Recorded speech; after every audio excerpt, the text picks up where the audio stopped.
Hi folks, so today we're going to do a service on this Saab 93, and one of the things I'm doing is changing the air filter. So the air filter is located here and it's held in by about 5 screws. They're T25s, so there's one there, there's one back there, there's one there, one just underneath the sensor there, but unfortunately there's one right under here, right there. So the easiest thing to do is loosen this clip up and pull this sensor out. So once the airflow meter is actually removed, it will give you better access to that screw to unscrew.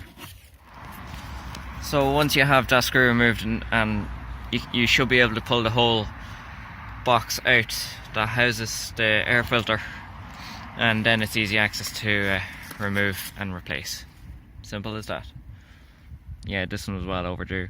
I'm going to replace it with a new one, clean that little bit of dirt, and just do the reverse to put it all back together.